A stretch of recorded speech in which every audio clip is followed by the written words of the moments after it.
you all amazing people. Let me take this honor. Okay, acha niketi vizuri and then I give you. Let me take this honor to officially welcome you to this self and transformation journey. This is Book Plug, whereby you break complex books and very profitable books into small, sizable episodes, accompanied with a live storytelling, real talk, and of course, an apologetic wisdom. Of course, kama wewe ni msee unaga time sana and you want to have some wisdom and knowledge from books, ama sometimes maybe una find reading a very boring activity, ama maybe unataka tu yani kulearn faster, then we got you. Sawa sawa?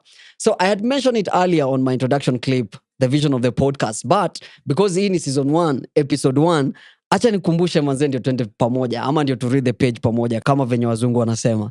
So Book Plug is just here to plug you to powerful books that will make you better life-wise, career-wise, purpose-wise, money-wise, skill-wise, kila kitu. Cheki, we understand. To understand that squeezy life imekuwa very, very tricky to a point that manze, life demands a lot from us. So unapata hatunaga time hata ya kusoma manze. Watu wana find it, instead of reading manze naweza kuwa natafuta ganji. Sawa sawa. That's why we are here. Because tuna understand kila msee ana crave for wisdom. Kila msee ako na njaa ya wisdom. Unapata? That's why Book Plug is here to make sure that you break down. We make you a bit wiser. And we also do it in a faster way for you to understand. Sawa sawa. Tuende kazi ama namna gani? Sasa. Mbona unanga do? We. Mbona unanga do? Ama acha niulize hivi. Mbona pesa yako haisimamagi? Ama mbona uko na mabeshte wanakuaga na ganji na wewe unanga ganji?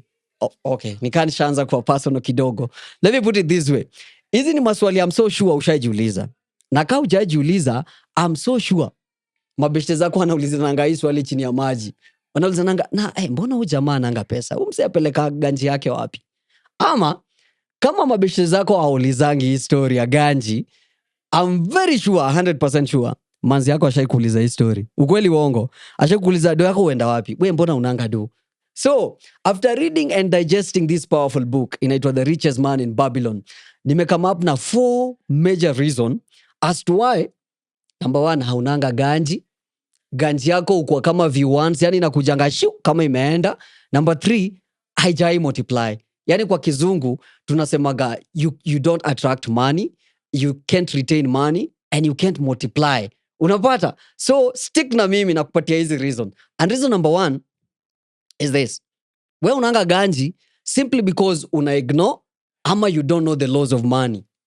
Unaona like any other law in the world yenye tunasomaga. You read about the law of gravity, you read about electricity. Kuna kama ile moja tulikuwa tunafunzwa tukiwa ilikuwa high school ama ni primary. Primary tulikuwa tunafunzwa short circuit ama simple circuit. Unaambiwa if you want electricity the current to flow, lazima uconnect kutoka kwa positive wire bulb and then come kwa negative. Ndio flow iendelee. Ndio hiyo nini iendelee na keep the bulb burning. So the same thing na money. Ukiavoid ama ukiignore hizi laws, my friend, wewe sahau kuwa na ganji. Sahau utajiri. Utaishi kuulizwa hii maswali. Sawa sawa. The good news is, hizi laws imeshikua since the beginning of time. Wazee wetu wamezipitia na it's proven even the community. Wazee wenye wamelani hizi laws na wakazi maintain na wakazi apply ni matajiri kuruka. At the same time, wazee wenye wameavoid, my friend, wameishi wakiwa maskini, wakadedi maskini, na by any chance kama bado wana survive, wana struggle financially with deadly sana. So that this time, niko na beshte yangu Kisauni pale, tuko site. And I mean site ya mjengo, tupiga mboka. Alafu, tuko na paka rangi. Mimi ndio nilikuwa pale juu, hiyo day ni mimi nilikuwa kama fundi. So, paint ikaisha, I have to send my friend, aende achukue paint kutoka kwa backpack yangu fulani. Akaenda kuchukua. So, on his way back, akakam na book. Alipata book hapo na paint. So akaniuliza, bro, mbona unasoma vitabu saizi? Kwani bado uko chuo? Nikamwambia, I'm just trying to gain some knowledge. Akaniambia, no, saizi unafaa kuingia YouTube, usome vitu kama jinsi ya kupaka rangi, vitu kama hizo. By that time, I didn't realize the weight of that statement until I read this book, The Richest Man in Babylon. So, generation ya saizi, manze tuna assume that life imechange and we need new tactics of survival in town. So tuna end up kuignore a lot of wisdom kutoka kwa wase, kutoka kwa vitabu na vitu kama hizo. Na ndio hiyo ni ukweli. When was the last time ushauliza msee amemake it aje? Wase wako na ganji, wase wenye wako na wealth. Unaona tunaonaga hawa wase labda ni corrupt, hawa wase labda wali inherit. Trust me you, ukienda waulize, uchukue wase kama 5 hivi waulize, they'll give you the same thing, the same formula. Maybe wanaweza itam tofauti but they are the same thing, which means hizi sheria hazijawahi change. Ni wewe na mimi hatutakangi kuzisoma. And by that tunaend up hatunanga do, totally hatunanga ganji. Tuko sawa? Twende kwa reason number 2 as to why wewe haunanga ganji and do isimamangi kwako and still pia haijai multiply. Hata unapatanga do kibao lakini haijai multiply. And reason number 2 is you have a very toxic relationship na job. Toxic relationship na work. Check it. The rich people treat work as their best friend. They love it. They commit to it. Hao ni wale wase waamka asubuhi. Si unasikia guys hizi stories, sijui the rich wanamkanga saa 9. Me I don't know wanamkanga saa ngapi, but time yenye wao waamka they put in the work. Hao ni wase wameidentify loopholes kwa community, wanaenda wana learn skills, wanakuja actually they pay for that skill, wanakuja wana invest kwa human currency. Beshte yangu fulani alikuwa ananifunza about the human currency. Nasema human currency can buy what money can buy, but money cannot buy what human currency can buy. I hope I got that one right. So hawa jamaa wanaelewa, and that's why wana end up kuwa na ganji. Wanaelewa, they understand that the only magnet to get money ni work, no shortcut. Twende kwa poor person. Huyu ni ule mtu mwenye anatreatingi kazi kama punishment. Yani yeye anajuanga manze hii ni kuteseka, whether employed ama amejiemploy. Sana let me address wase wote wenye wanatafuta job nini because hapo ndio wase wengi sana wanachukuliaga it's a punishment. Hao ni wale watu mwenye ikifika Monday asubuhi mko pale kwa ofea anafikiria Friday itakuaje. Not Friday ilikuaje, Friday itakuaje. Wase wenye lunchtime tumepatiwa 15 minutes, twende lunch. Yana mwana extend by another 15 minutes, so atarudi after 30 minutes. Na si ati alikuwa nakula kitu yenye inahitaji hizo 30 minutes, smoky moja ama mayai pasua. So it's just wasting time. A lot of complaints. I'm not saying that you shouldn't complain when things get tough and you need some voice in the office, but kuna zile unnecessary complaints zenye wase wanapiganga kwa job. Nyi mnazijua. Sawa. So unapata hiyo put you aside. Hiyo story yote ati unapanish huyu jamaa mwenye job. Let me tell you what it's doing to your brain and to your mind. By the time brain zetu zimetrainiwa to take in the signals zenye tunazifeed. There's a teaser episode fulani kadogo kamini episode nilifanya kwa hapa kwa YouTube utaipata about mindset. So inasemaga mind yako ni kama garden. Ukipanda mbegu fiti itamea. Ukiachilia hivyo bado weeds zitamea. So acha turudi kwa history yetu. Huyu ni ule mse mwenye anajua anateseka, yeye ni kucomplain kwa ofisi, manze huyu bosi ametupatia kazi nyingi, ganji ni kidogo hazitoshi. Your brain takes that signal as mnaumia, unateseka. So ina happenigi hivi. Ile ndio yenye unapata ganji, the first thing unafikiriaga ni kuambia akili yako pole. Kutuliza akili yako ndio sasa irudi ireset. And that's why our clubs are full on Friday. Not Tuesday, Fridays. Unajua kwa nini? Si because of weekends. Ni kwa sababu mse ametrain akili yake inajua imeteseka, imeumia the whole week. So Friday kifikanga hivi inaitishanga, manze inataka kakitu kakutulia. Na ndio hii concept ni ukweli. Ona, so umepiga tizi, umetoka gym ama umetoka workout flani. Ukifika kejani the first thing, mwili inaitishanga freshening up. Upige shower, uende upige ka sugarless coffee pale, alafu unasikia uko fiti. The same thing. Ukitrain akili yako that unateseka kwa job, ile denye unapata ganji, the first thing inatakanga uifurahishe.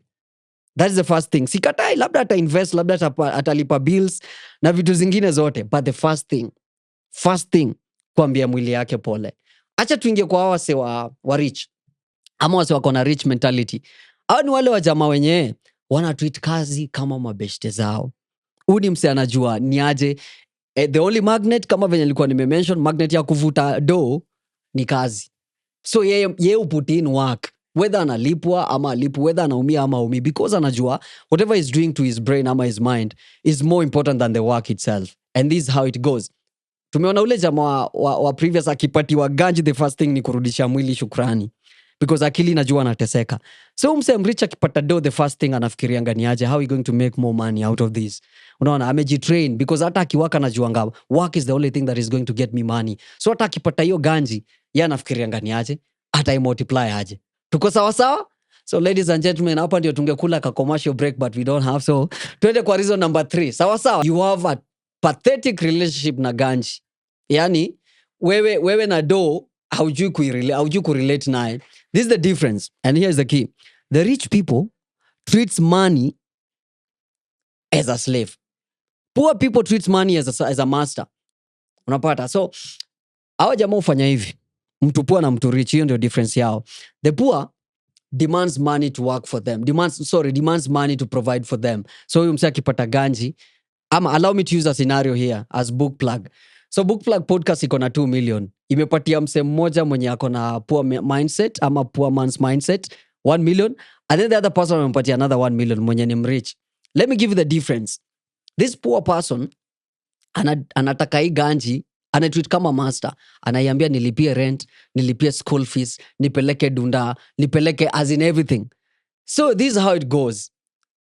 A rich person anatreat ganji kama slave, anademand accountability, productivity na creativity. Yani acha nikuibie siri, the rich people, they have a certain amount of money that they never spend. Wanaitanga slave coin. So this slave coin wanaikanga side, they never spend. And that's why watu wengi usemaga, manze watu wa rich ni wastinji kuruka. This is the reason wanakuwaga na nini wameset aside. Tukienda the next point takuonesha why these people never waste their money. So twende kwa huyu rich person, umempatia ganji, tuseme anatoka ghetto tukaa mimi hivi. Huyu jamaa the first thing atataka kuprove a point that yes he msepua. What do I mean? Ataka kukladi kwanza, avae fiti na vitu kaa hizo. To prove a point. Unapata?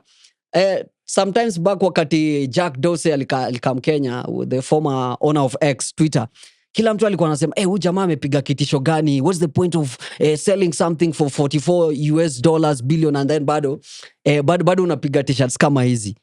But that's the difference. Yeye anaelewa. But ukipatia msepua, turudi kwa ujamaa wetu wa ghetto. So amekladi. The next thing, ataona, hapa manze analalanga chini, acha ni buy ka mattress na bed. Anaekelea, which is okay. The next thing unajua atafanya nini?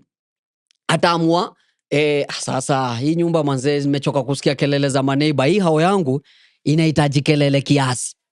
So na buy system. Kibuy system haipelekanagi peke yake hivyo ati inacheza na bluetooth na simu. Ana buy screen. Day one anaingia kijani, anatulia pale kwa bed yake na popcorns akiwatch movies zake vizuri. The following day anaona, manze kukaa kwa bed nikiwatch filamu haileti. So anafanya nini? Anaamua kununua kiti 3-seater. Let me show you how the poor use money to create more problem, whereas the rich wanatumia money to create more freedom. Kesho yake anakuja na kiti. Kakiti manze. Akikalia hiyo one day ana realize comfort haiko. So anaamua niaje? I need a table ndio niwekeleange tu miguu hapo, nikifinya remote na tu popcorns bado narusha. So anaendea meza. Bado ako kwa ile single room, before I realize nyumba imejaa. More problem. So anafanya nini? Anatoka, anachukua 1 bedroom ama 2 bedroom. Mimi sikatai, ni fiti ku upgrade. Akifika huko, more problems zinazidi kuendelea. Bado anatumia the same 1 million kuprove a point first.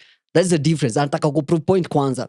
Akifika huko, needs pia zinaongezeka, anataka kuleta mabeshte wakikuja unajua ni wengi, so anaona hii joto imezidi, acha nunue fridge. Anunua fridge.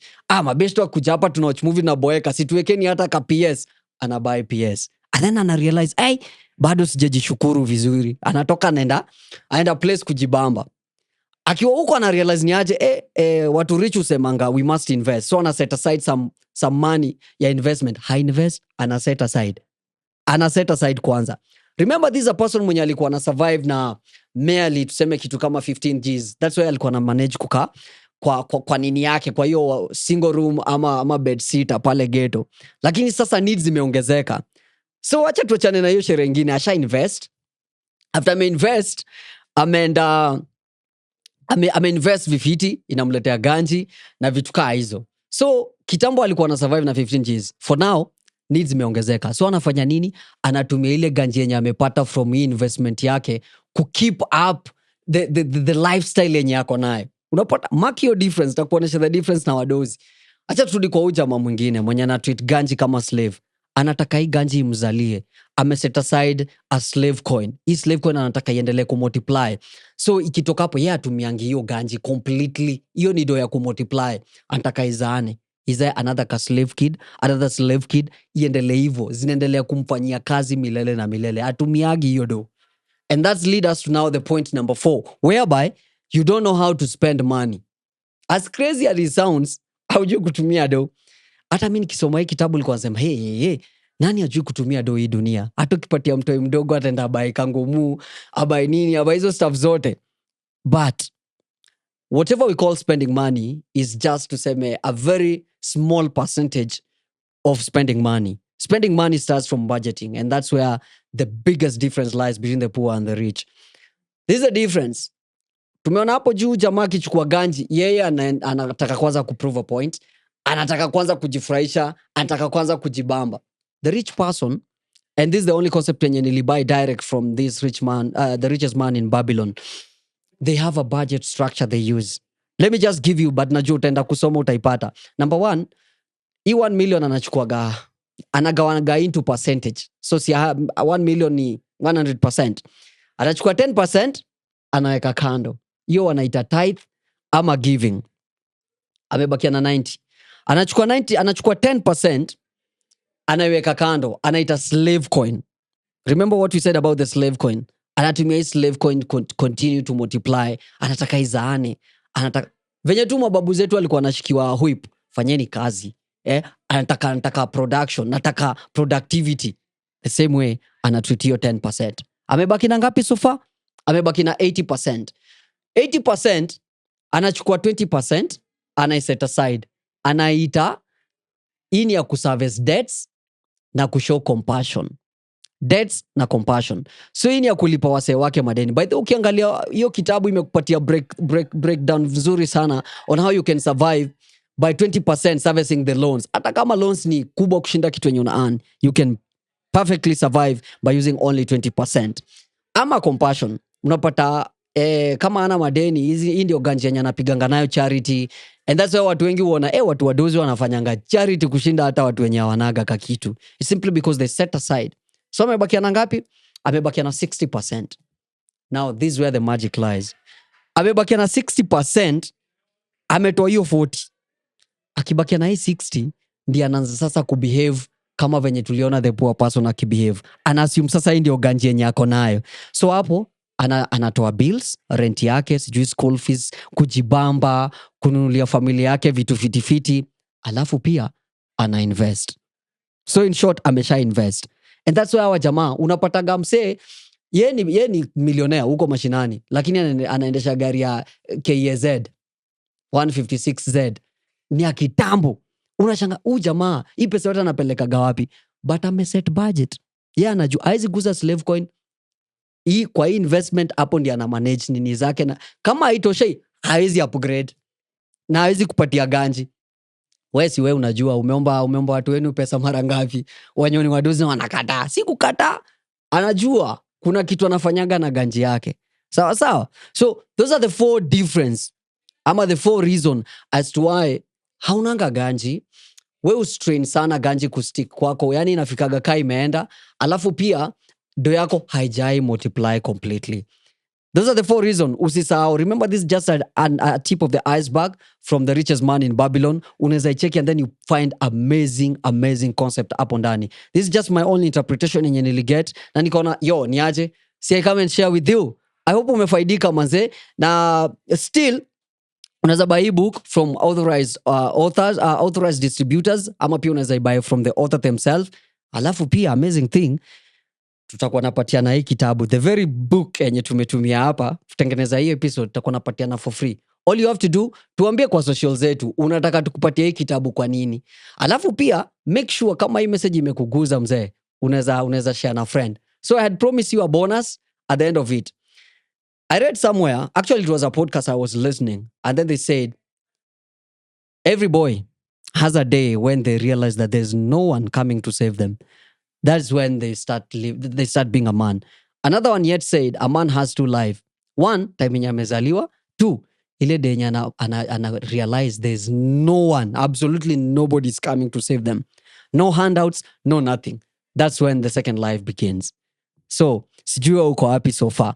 Another one ilikuwa inasema, tulikuwa na argue na wasee wanasema ni aje, manze watu wengine ukuanga lucky sana. Wasee ukuanga lucky. There's nothing like luck. I've come to realize that luck is just a prepared mind meeting an opportunity. That is luck. Manze unaweza fanya amazing sana ukisubscribe to this channel for this amazing concept. And then pia unaweza share na mabeshte zako. Make sure umefollow kwa all social media handles. Book plug kwa Instagram, Twitter, Facebook, kila mahali, hata TikTok tuko. And then very important, comment down there utuambie unataka book gani next tuichambue. Tutachambua kichampe, alafu tutaileta kwako venye unatakanga in simpler language hapo hapo kwenye huko. Usistress. Sawa sawa? Make sure umeshare na msee hii story. Sawa sawa Mimi naitwa Kim. Hii hapa ni book plug.